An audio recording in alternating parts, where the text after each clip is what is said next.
So it just drops it down. It's like, here's like what we found. Most of the time, it's right, and it's the information I needed. So then I'm like, okay, but then that means I'm not clicking on the links underneath it. So then these people are not getting, their clicks and their credit for their information. So I'm like, my name is Angela Shea, the founder of Social Templates Co., and you're listening to the Workflows Photography Podcast. I am very excited about this conversation with Michelle Harris. If you are listening to the show and you don't know who Michelle is, just check out the show notes.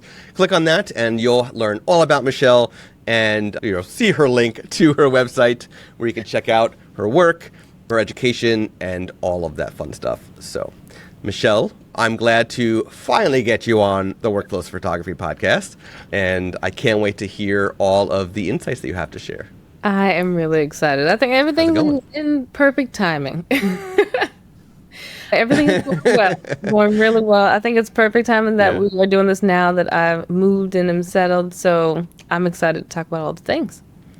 Yeah. Well, I have my typical questions that I ask to guests for the full Workflows episodes, but I'm going to throw a little twist in here because you just said something very important that not every photographer has to experience, but when they do, they worry about something, and that is, how do you handle keeping your business going and keeping the bookings going as the level you need and want when you move?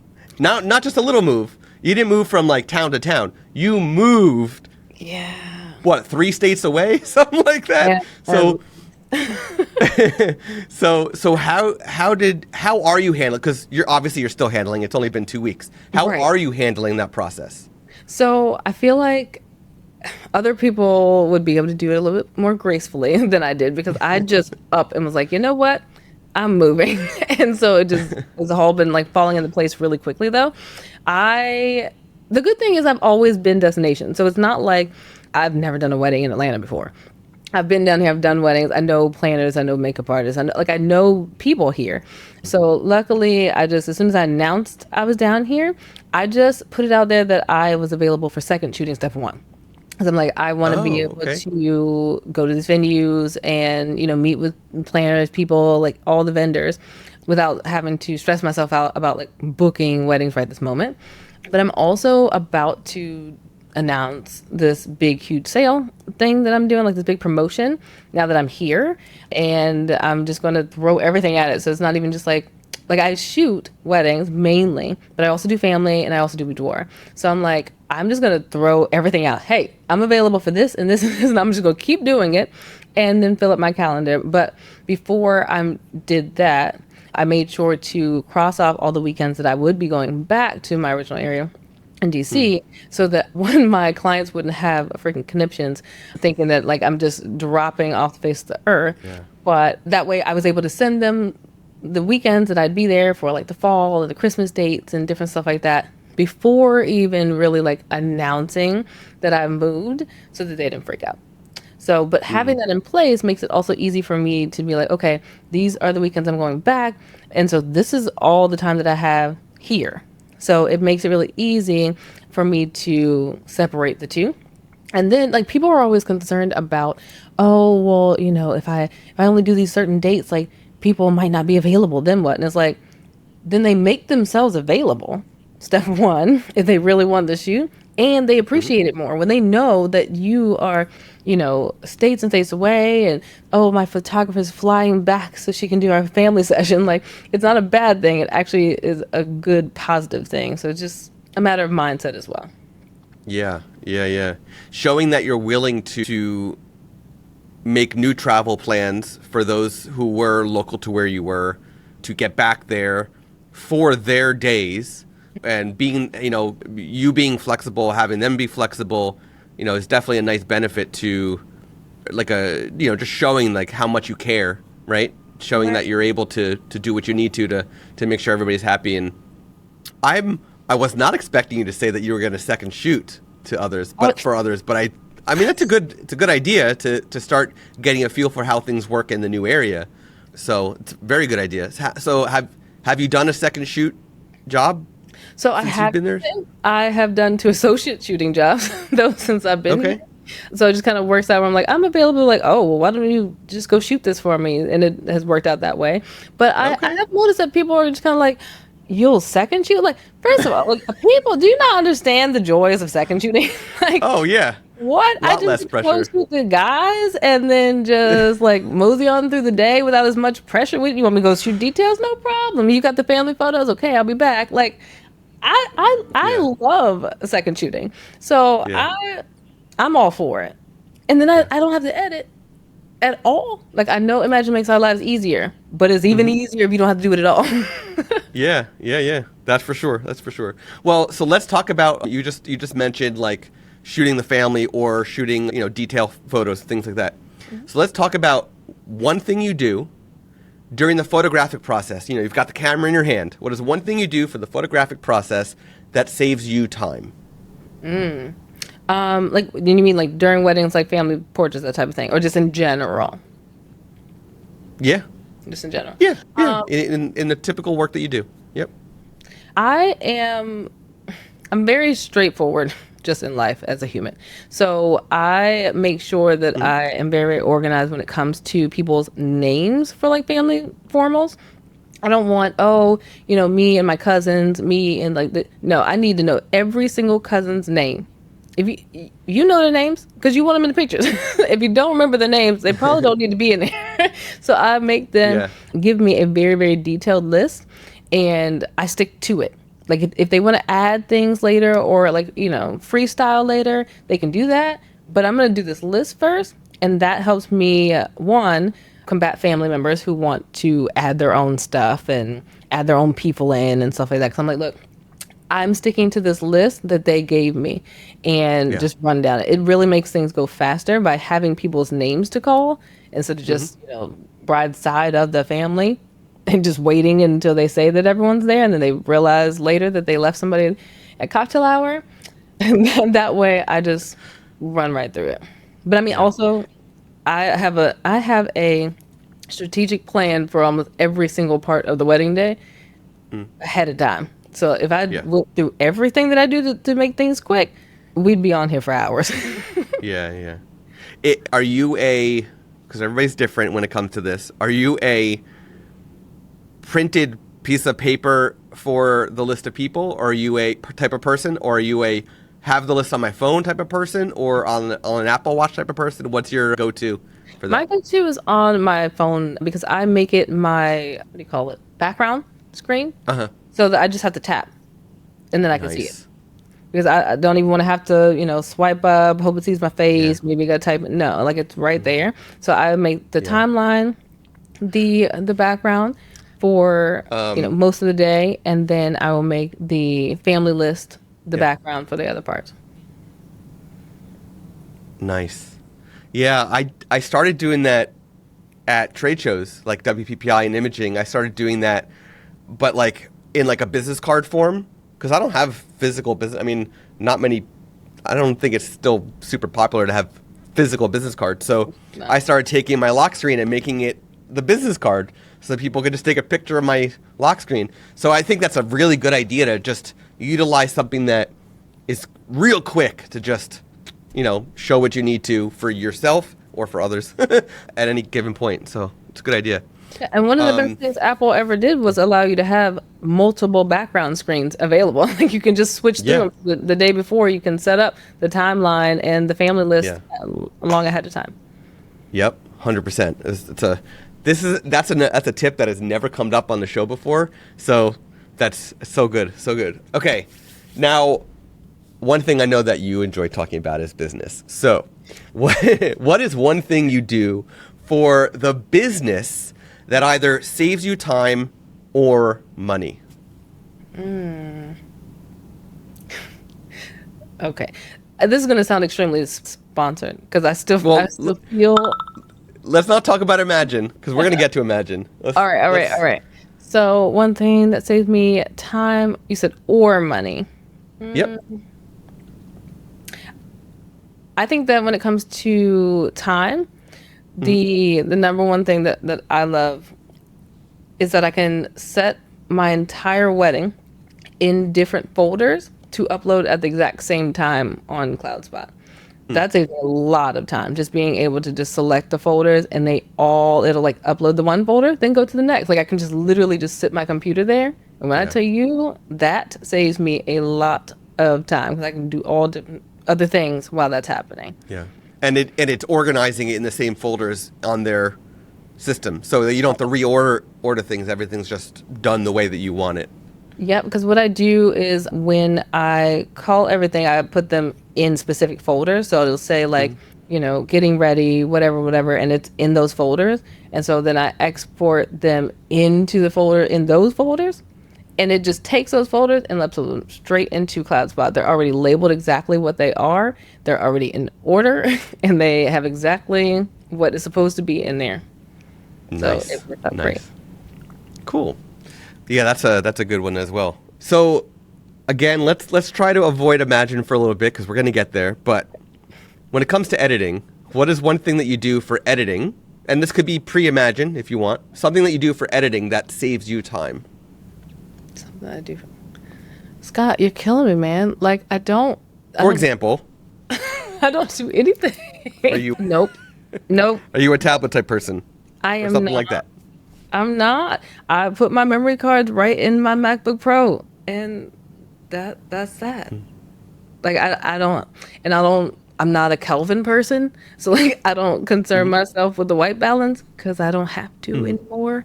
I know you want me not to talk about Imagine. Like I don't think you understand how much.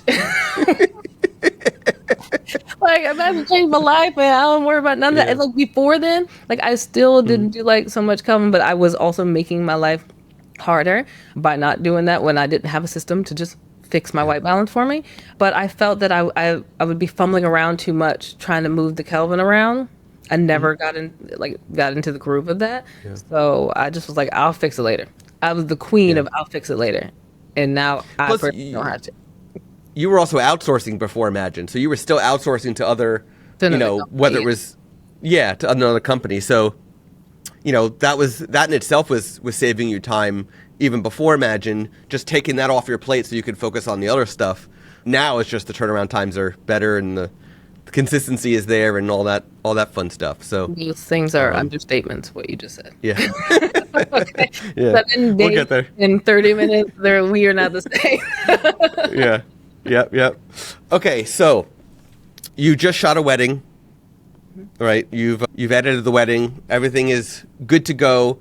Now, what is one thing you do after a session, after a wedding, whether it's a family session or a wedding, that has increased business? After. Okay, so I don't know that after the things I do after have increased business, but what I can tell you is what I do during the wedding has absolutely always increased my business for like the last 5 years. I've been doing it straight, which are same-day slideshows. And people don't understand how simple same-day slideshows can be. And it just freaks people out and it stresses them out. But like, as long as you have a solid second shooter where you trust them, because like you got to do it while you're eating. So like you have to trust them to do things like take care of the speeches or the cake cutting without you. Just if it takes that long.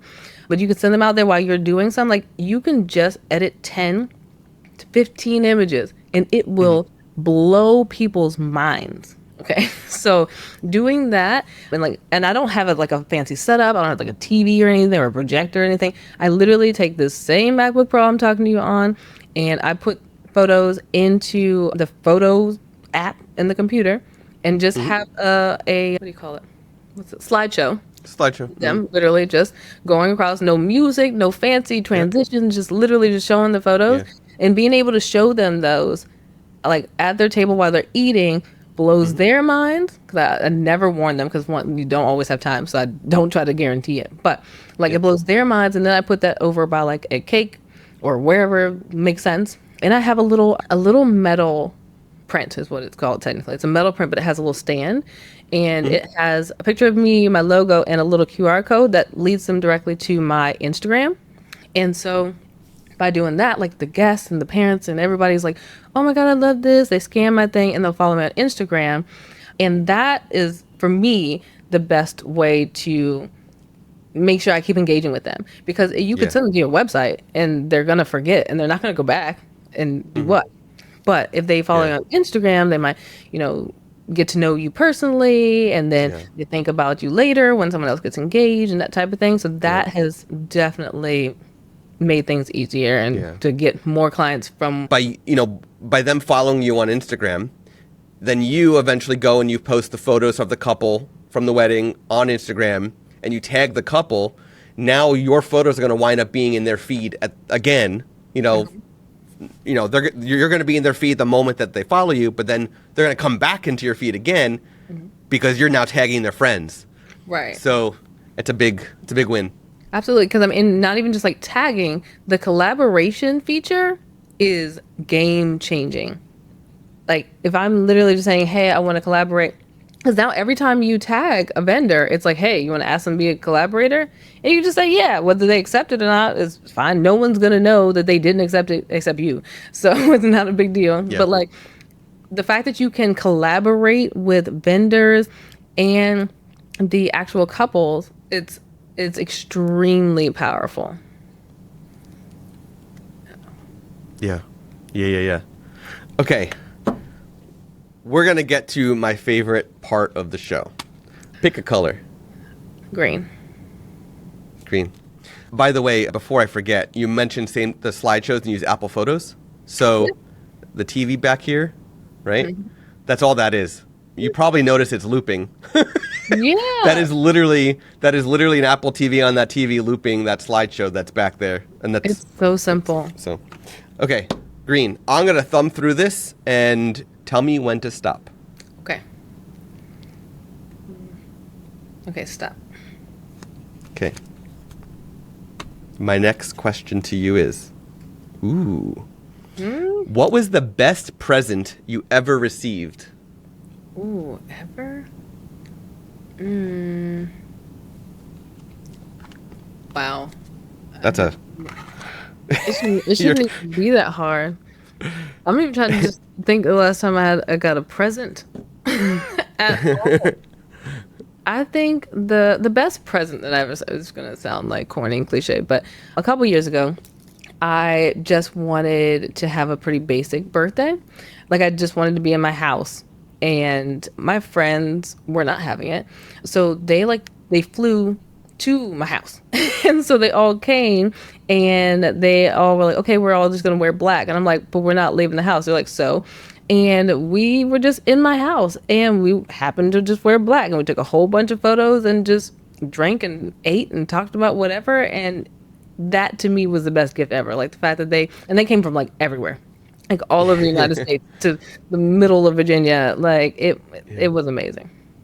That's a good gift for them to go out, go above and beyond for a friend, and to do exactly what you wanted. Right. That's but awesome. Not let me That's do awesome. it by myself. Yeah. I love it. I wasn't invited. You weren't. It was a girls only situation. So don't feel slighted. No, it's all good. It's all good. Okay. So this is a juicy part of the conversation. I want you to look at your business from a 30,000-foot view down.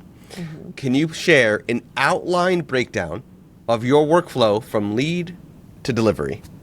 Yeah. And you can do it for weddings if you want. You could just focus on weddings. Okay. Yeah, that'll make it easy. Okay. So 30 feet. Okay. So most of my inquiries come from Instagram. That's just something that I've learned over time. It used to be Facebook, and slowly it just transitioned over into Instagram. And then, so I mean, no matter where an inquiry comes from, though, I don't care if it's a text message, a phone call, whatever. I still make every single solitary inquiry go through my website and send an inquiry through my contact form. Because otherwise, there's always something that I don't have from a conversation on Instagram or wherever. So I force them to go through that, so I have everything in one place. And then my next thing is either getting them on the phone, unless I was already on the phone, but getting on the phone. I have learned that like one of my main love languages is just quality time. And so there are easier, faster ways to book someone, you don't have to get on the phone. You can just send them a video. You can do this. But like, I am still one of those old school people that I want to talk to people on the phone. I personally feel that if you have an issue and you have something that you want solved, if you pick up the phone and someone actually is talking back to you, that like you're going to appreciate that more than anything else. That's why people are screaming representative like in the phone all day long. So I do that. I talk to them, we have a conversation, and then I talk to them and ask them which one of my collections is the best for their day. And so they tell me which one they think is most likely going to work. And I say, okay, well, I'm going to send you a proposal. So I send it via Honeybook, and I give them just a couple of days and check back in with them. And once they book, I send them another email that's like, welcome, and here's a link so that you can book another phone call. Because the next thing we're going to do is talk about your engagement session, because all of my weddings come with engagement session. Because that's a whole another rabbit hole I can go down. I'm not. But every one of my collections has an engagement session, and I talk to them about it on the phone. So I have a guide that I send them after. I don't know if they read it or not, but I know you've heard me tell you the things on the phone. So we go like the location, the daytime, what to wear, what not to wear, all of these things. And then we have the engagement session. After that, I have them pick out their favorites so that I know what they loved. One, because if I want to gift them something, like surprise them with something, I'll know which of the photos they like, but also I know what to recreate on their wedding day, like what poses they liked or didn't like, that type of thing. I notice if they chose more like black and white versus color, that type of thing as well. And then we have like a call, like the week of the wedding, and shoot the wedding. And then after, since I do the same day slideshow, I always send them the gallery with that in it that night so they can do whatever they want with it too. I always send a vendor gallery as well. So I'm always trying to take pictures of vendors. I don't care that they're like, oh no, I'm still taking them. Now what you do with them is on you, right. But I'm still going to give them to you, because people forget like how incredibly valuable that is, just to have an employee or themselves putting up a flower or bustling a gown and things like that. So I always take those, send that to them as well. And then I have them pick out their favorite 80 to 100 images. And once the gallery's done, because I send it to them via like email, with this long email with all the instructions and what to do and all the things. And then I have them pick out their images, and I design their album. And then I meet with them on Zoom, which is another one of my little touch points, because I got to actually talk to you. Yes, I could have sent it via email and they made notes about, no. We're going to go line by line, be like, okay, how's this page look? Do you want to switch this out? Whatever. And at the end, I mail them their album, and that's it. Nice. I made note of 2 questions for you based on your workflow. First one is, now you mentioned you don't know if your couples follow your guide that you send them for the engagement part of the job. Mm-hmm. But how often, if you had to give a percentage, how often do you find your couples don't follow your what to wear at all versus they're pretty good? Oh, I mean, 90% of the time they follow it, what I say. Nice. That's good. That's good. Yeah, it's just a matter of like, I don't know if they also read and like looked at the inspiration. Right. And, like, I don't know if they did all that, but there's one thing that I feel is the most important, no matter what's going on or where we're taking the photos. Only one of them can have a pattern on, period. I don't care what else is going on. If someone has a checkered shirt, she has to have a solid color dress, period. If she has a floral dress, he has to have a solid color, everything. And I mean tie, everything, because otherwise it is distracting. Even if it's the exact same color. And I mean, there are exceptions for like African clothing and things like that. That's not what I'm talking about. But like regular just dress up clothes, that's like my main number one concern. I don't even care what colors y'all wear together. If you think it looks good, have at it. But no patterns. That's yeah. The second question I had was, so you use CloudSpot, and you send the images to vendors. I know that some of the other gallery solutions out there actually have a vendor option. I was wondering, does CloudSpot have a specific vendor option as well to create vendor galleries, or do you have to manually do that yourself? I know I just manually do it because I mean, I literally just separate the photos from the same day slideshow with those, and I just put them in separate folders. I don't know if they have an option personally. I'm just so used to doing it how I've been. I haven't even Yeah. looked into it. Cool. Yeah, no, I mean that's perfectly fine. I mean, these solutions have so many things that, it's hard to keep track as fast as they push some You features know, out. when you make a gallery, like you can select a like the folders that you include versus not including it. Yeah. So I don't know. Yeah. Okay. Let's talk about AI for a second. Obviously, you use AI, but you're using AI from Imagen, which is not generative. It's not creating text content for you. It's none of that. Right. But I am wondering, what does the future of AI in photography, in your photography business, look like to you? It looks like I'll be using Imagen for the rest of my days. I don't think there's anything else that like I feel like I need in order to make, life easier, faster. Well, are you using any additional AI tools outside of Imagen right now in your photography? I'm not. No ChatGPT or any of those type of things at all? So ChatGPT was cool when it first came out, and then I think they came out with the one where you got to pay for it. And then ever since they came out with the one that they've got to pay for, and I haven't paid for it, I've been like, never mind. I just write my own caption. So like, no, like I just, I don't know. I'm not at the point where I'm like, oh, I need to get all this information from another source. Like I have always just written my captions and made them personal to how I feel and what I want to get out. And to me, that is the most genuine way to do it. So like I haven't been concerned with like trying to clone myself and have somebody else do this or that and the third. Like I'm just still at the point where I'm like, I'm just gonna be me and I'm gonna post when I can post, and I'm not gonna press myself out about it or like beat myself over the head. And I'm gonna say what I want to say, and that's gonna be as genuine as it can be. So let me ask you this: we're recording this mid-June, almost the end of June.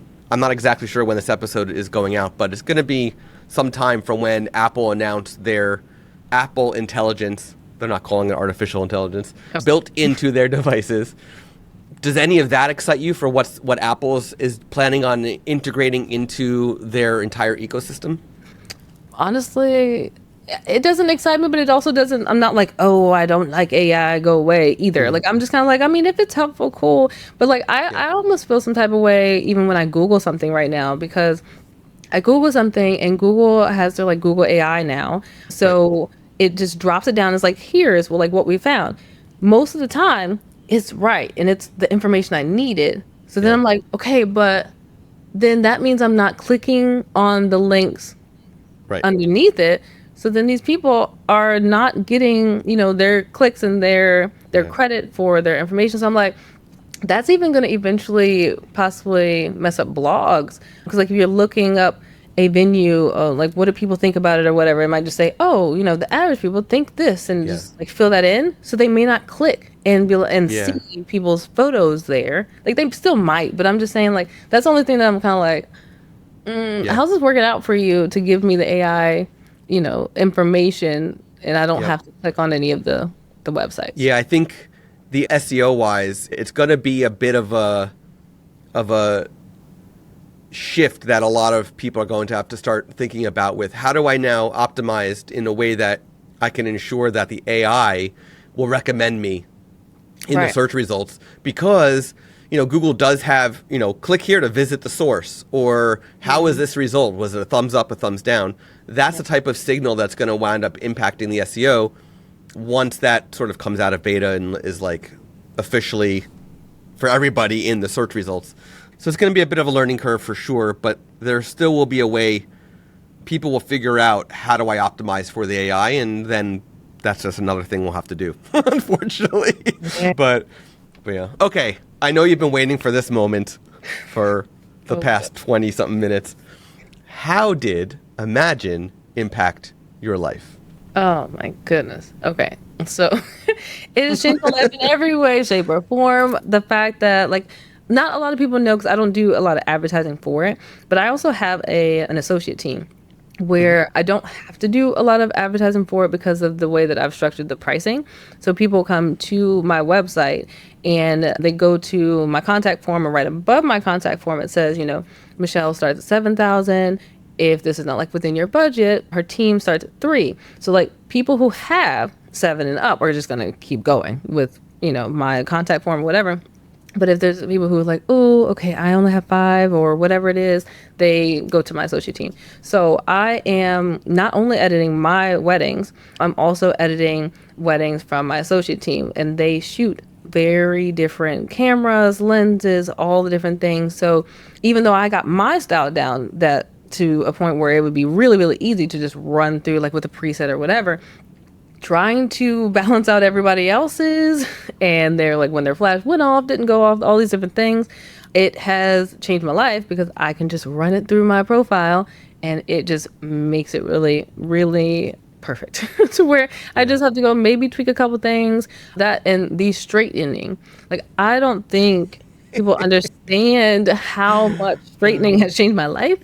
Because I didn't realize how like a little off I shoot all day long, but like taking 1,000 photos and doing this to them, like it adds up. And then the fact that I don't have to do that anymore, it saves me so much time. Especially because like I shoot with Canon R6s, and because I'm so tall, most of the time before I got the R6, I was like bent over trying to be like level with whatever I'm shooting or whoever I'm shooting. And now that I'm just holding it like lower than me and I'm just clicking, it's definitely not level most of the time. So that has absolutely changed my life and saved me a ridiculous amount of time. Not only are you tall, but you like to wear heels. You don't wear heels at weddings, do you? I do not. I do not wear heels at weddings. I every day, but not at weddings. No, I do. And I always switch shoes. So like I start off with like some cuter shoes until the end of the ceremony. And then right after the ceremony, I'm putting some sneakers on and rocking out the rest of the night. I asked Chris Denner, his episode is out already. I asked him this question. I'm going to ask you this question. What's your go-to sneaker, the comfortable shoe, when you're shooting long days like weddings and you just need the comfort? What's your go-to? So I have a pair of Adidas and they're just all black, but the reason that I like them is they don't have strings. Like they have strings, but like they just like are like looped in. I don't know how to explain it. It's kind of like elasticy type of thing. So I can just like slip my foot in. I don't have to worry about having to tie my shoe at all. I'm just, and they're all just black. Don't nobody pay no attention to them. And I just keep moving. So I'm going to blow your mind right now. And I learned something in a TV show or a movie. I can't remember. And I confirmed it. It's not Adidas. It's Adidas. It's 2 words put together. So. Oh my God. And like, you know what? It's their fault because it didn't take that long for Temu to have a commercial and to let everyone know how to say it correctly. I ain't never heard nobody say Adidas in my whole life. Yep.